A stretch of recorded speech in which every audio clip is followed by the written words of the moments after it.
Welcome to The Awakened Heart, a podcast for healing women. This is a space where your voice matters, your body is sacred, and your healing is never rushed, nor will it ever be minimized. For just a moment, without going too deep, without trying to make it perfect, just notice the air moving in through your nose or your mouth, and the air moving out. Take a breath with me. That's it. Before we go anywhere today, before I jump into trauma or healing or the past, I want you to just notice your body right now. Notice if you're holding tension anywhere. Maybe your jaws. Maybe your tongue is pressed against the roof of your mouth. Park that tongue. Maybe it's in your shoulders. Maybe they're pulled up towards your ears. Maybe it's in your pelvic floor. If you ever stop and just tap in and say, "How you doing, pelvic floor?" it might be engaged. Maybe it has a hard time softening. Without changing anything, just notice your breath. We're just observing, we're just watching. Notice if there's anything that feels guarded or maybe even numb. I'm not here to say fix this. You don't have to make it go away. Just notice.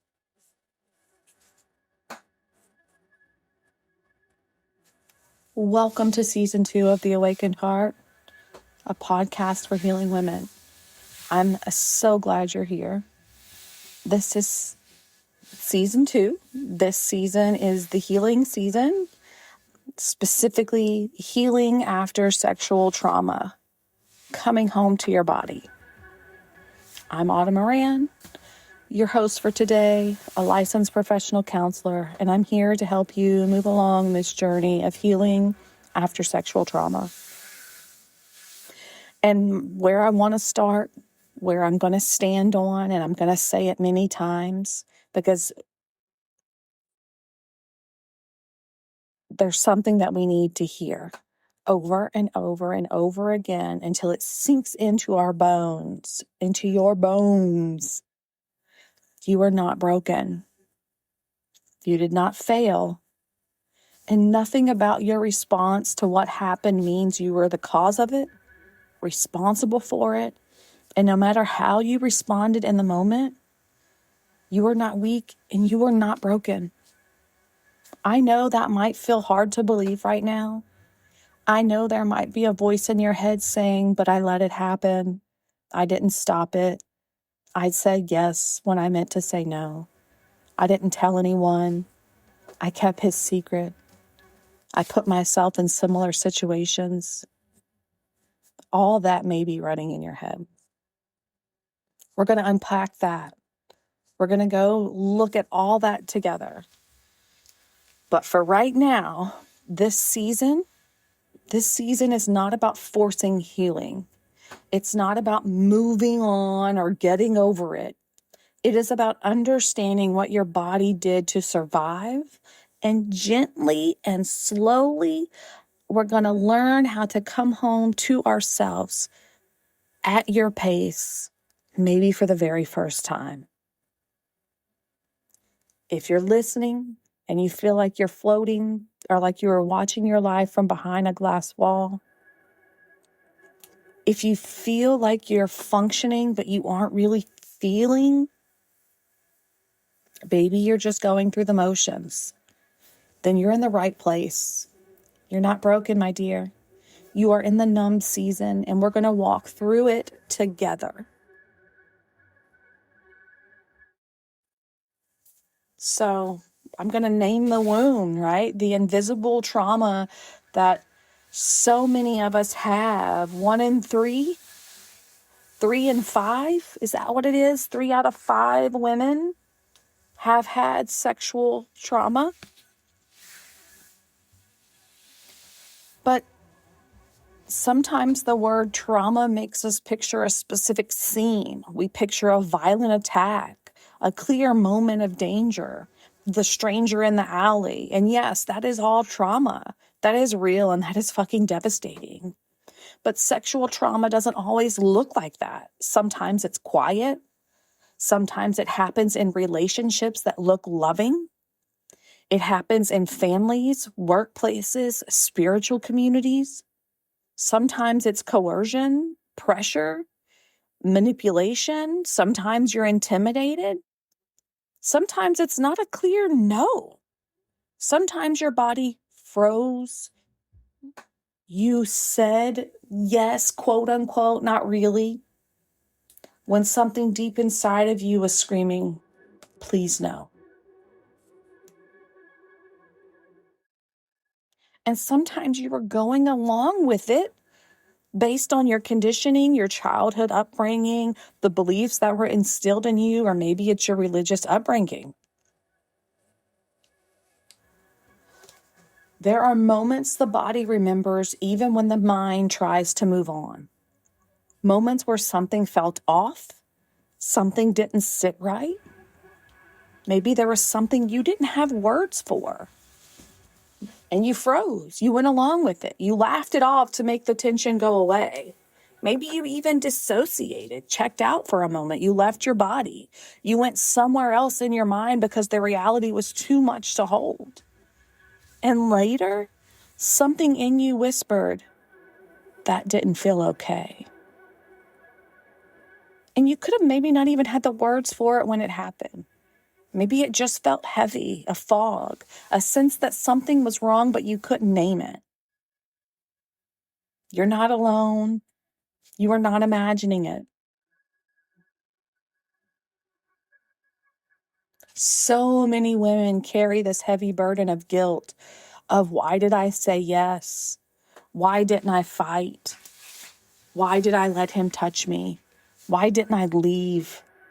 Why didn't I tell someone? We live in a culture that tells us we should have fought, that we should have screamed and ran, but our nervous systems do not work like a movie script. When the threat was too big, too close, or too confusing, your body made a calculation. It calculated, if I fight, I might get hurt more. If I scream, it might get worse. If I run, I may not make it out alive. So it chose the only option left. It chose to go still, to go quiet, to disconnect, and to comply. That was not failure. That was survival. I'm standing on my podium. I'm banging my fist. I'm stomping my feet. That was not failure. That was survival. Your body did exactly what it was designed to do. It kept you alive and connected to people around you when separation felt dangerous. It numbed the pain so you could keep breathing. It did the best it could do with the tools and resources it had. If you hear this and you feel a wave of shame, I invite you to put your hand on your heart, maybe on your neck if you want to feel your pulse. Sometimes it's a little easier to catch the pulse there. Just place your hand anywhere so that you can feel the warmth of your own hand. And please say to yourself, thank you for protecting me, body. You did what you had to do. And I want to speak the truth about the other end of this spectrum. The places where coercion isn't the story, where pressure isn't the word. I am talking to the women who lived in the dark for years, who have survived long-term, repeated sexual abuse, who endured violence that left marks on their bodies and their souls. But who the fuck among us doesn't have a mark on their body or on their soul that has experienced sexual trauma, sexual assault, rape, molestation, manipulation, sexual misconduct?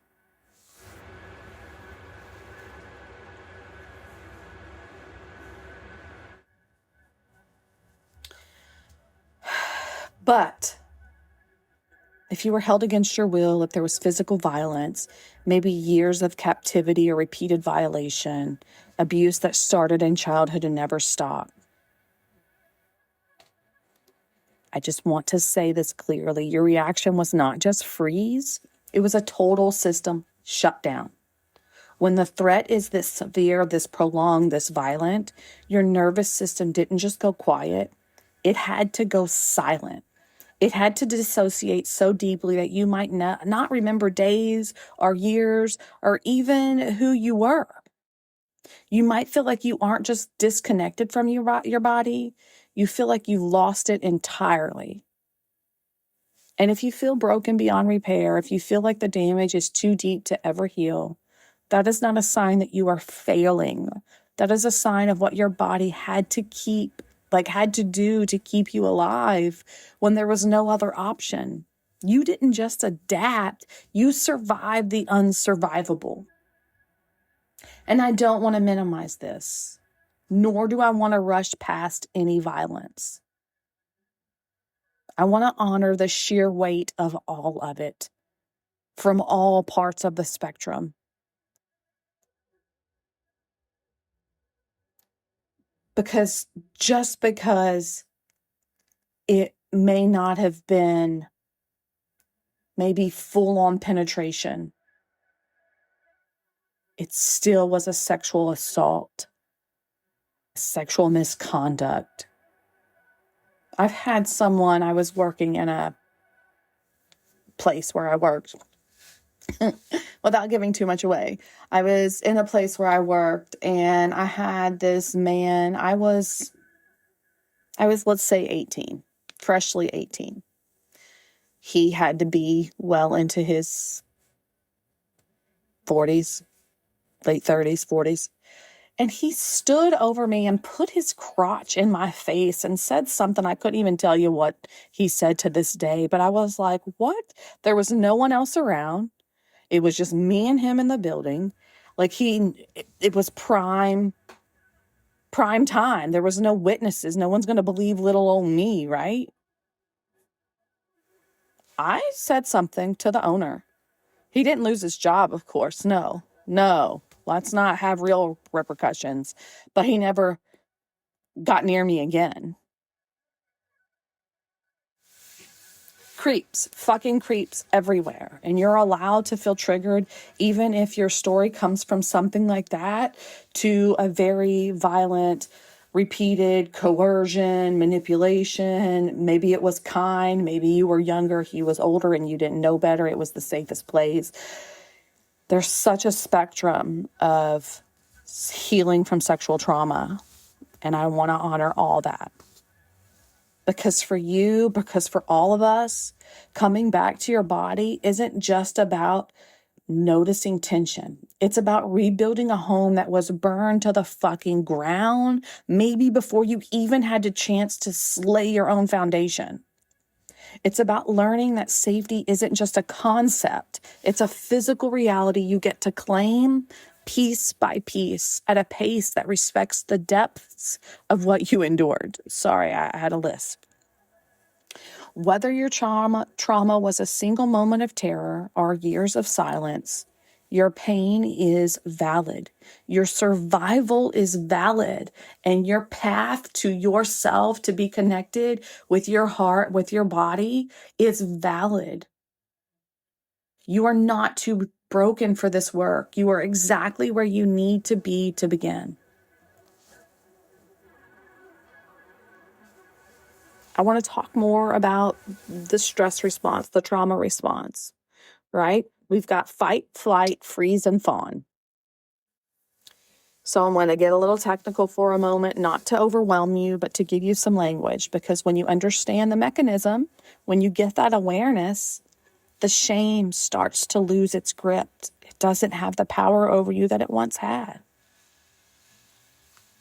Because when something overwhelming happens, the nervous system has options. And yes, typically it's fight or flight. That's typically how people call it. But if you've listened to any of my podcasts, or if you're any knowledgeable and have any knowledge on stress responses or trauma responses, Freeze and fawn are two other variations of trauma response. And freeze is often misunderstood for weakness, for giving up. But freeze is your body protecting you when it doesn't believe escape is possible. I mean, you might have even fought back at first. You might have said no.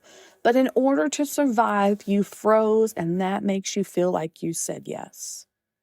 Think of it like a deer in the headlights. It doesn't run, it doesn't fight, it just freezes. Because a movement triggers the predator's instincts to chase in the deer's DNA. Stillness is a survival strategy.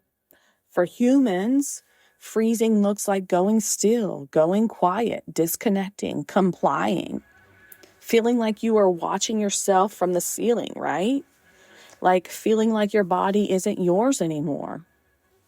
And this is where the split happens. Often, trauma creates a split between what your body feels and what you are able to express. Your body might have been screaming, no, stop, this doesn't feel right. But your nervous system was whispering, stay safe, stay connected, don't make this worse. If you fight, it's going to get worse. So the quote unquote, right, the hypothetical yes wasn't coming from desire. It wasn't coming from a place of consent. It was coming from a place of survival. It was not consent. It was survival. So let's just stop and let's check in, right? This is a little heavy. This is very fucking heavy, right? If you're able to, just check in.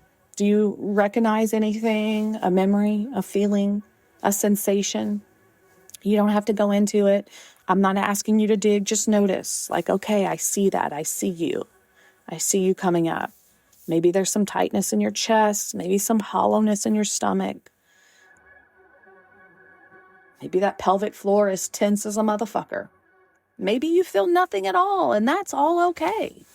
Because numbness is part of the freeze response. It's your body saying, it's not safe to feel this right now.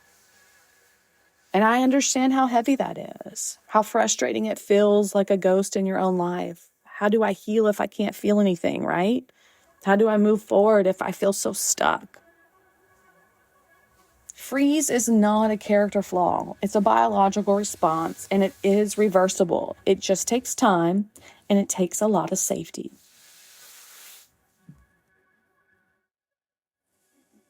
So, what do I do about this? How do I get out of this numbness? How do I feel again? Autumn, you may be asking. Here's the most important thing I can tell you. Do not force yourself to feel. Do not push through it. Do not try to break it open. Do not try to fix it. Because numbness is something that something that doesn't need to be fixed. It's something that needs to feel safe enough to soften. So a simple reframe for this is that numbness is your body saying, that was too much, this is too much, and I'm protecting you. So instead of fighting that, we begin by changing our relationship to it. So I'm going to walk you through 5 simple steps, not to cure anything, but to help you build a new relationship with your body, slow and steady. So step 1, I've said it a couple of times. I will say it over and over. Notice without pressure. Instead of thinking, I feel nothing, something is wrong with me. Try asking yourself or try saying to yourself, something in me is quiet right now. Something in me is quiet right now. That tiny shift matters because you're not attacking the experience. You're witnessing it and you're saying, I see you and I'm here with you.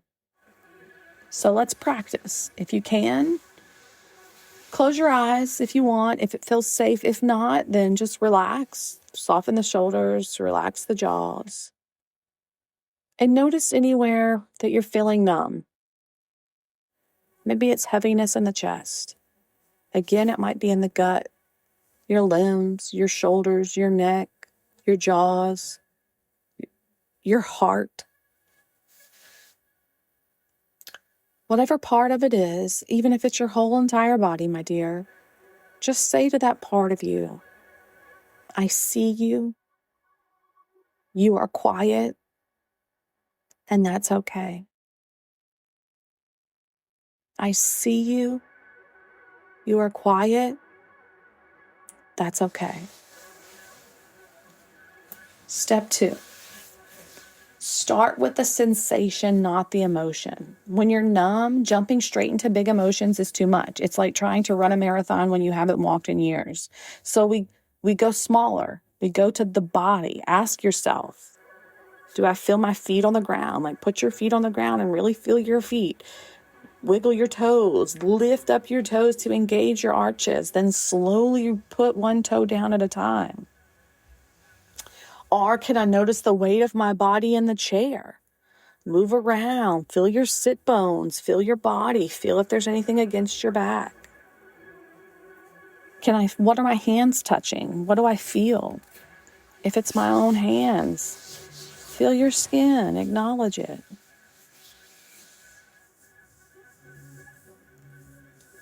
So let's try it for a second, whichever one you want. I'm going to press my feet on the ground and feel the ground beneath you. Lift up those toes. Bring those toes down. Feel the solid earth beneath you. You are here. You are supported. Ground yourself anytime you feel disconnected or flighty or lost or stuck. Get into the body. Notice the sensations. Step 3. Create micro moments of connection. This is your action step, but I invite you to keep it simple. Once a day, take 30 seconds to check in with your body. That's it. Put an alarm reminder on your phone.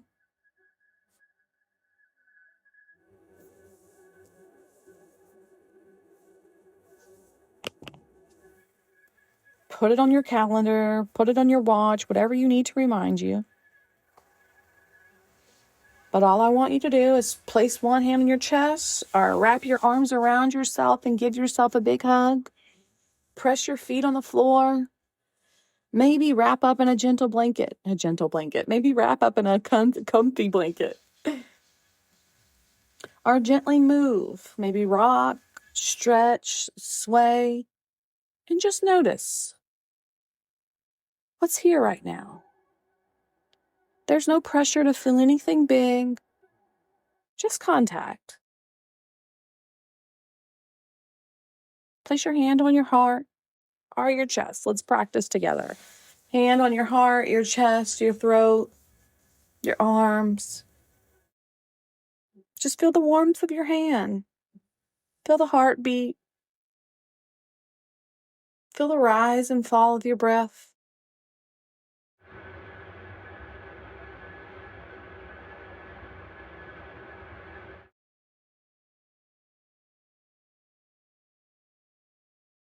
Just notice what comes up for you. And the sense of just having connection with your body. Are your hands warm? Are they cold? Is your skin soft, dry, oily, moisturized? What are you feeling? Just have a micro connection that's safe with you and your body. Step 4, let numbness be a boundary. This is an important one. Sometimes numbness shows up because something still doesn't feel safe. So instead of forcing yourself to open, I would like you to ask yourself, what might I need more of right now? What might I need more of right now? Is it space? Is it rest? Is it slowness? Numbness can be a signal, not a failure. It's a boundary. It's saying, not yet. Listen to that boundary. Respect it. And step 5, work with your pace. Healing doesn't happen when you push past your nervous system's capacity. Sometimes you have all the information in your head and you know all the jargon, you know all the ways to be, but your body has not caught up. Your mind and body are not connected, and that's okay. There's no reason to force that. Just create small moments where your body doesn't have to shut down. This is how you begin to come out of numbness, not all at once, but in small, safe moments of connection.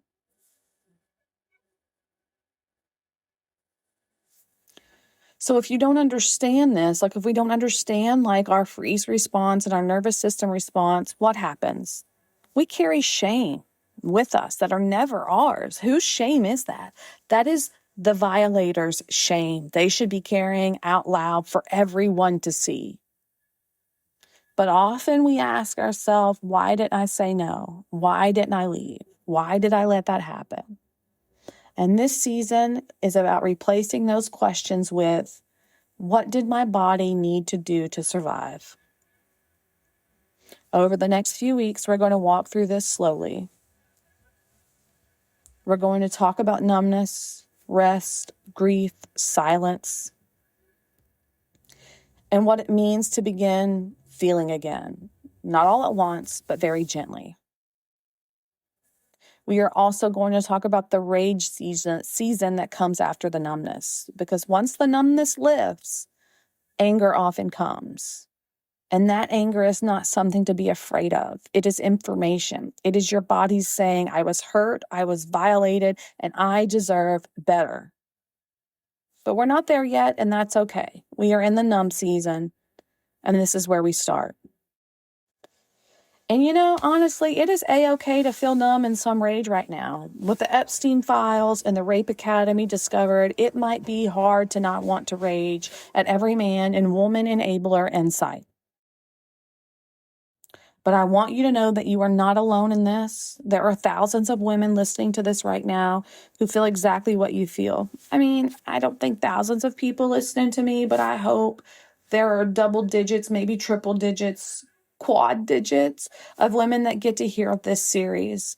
Not for no fame or fortune, but so that we can all heal as women, so that we can heal ourselves, and so that we can move this society in a righteous way.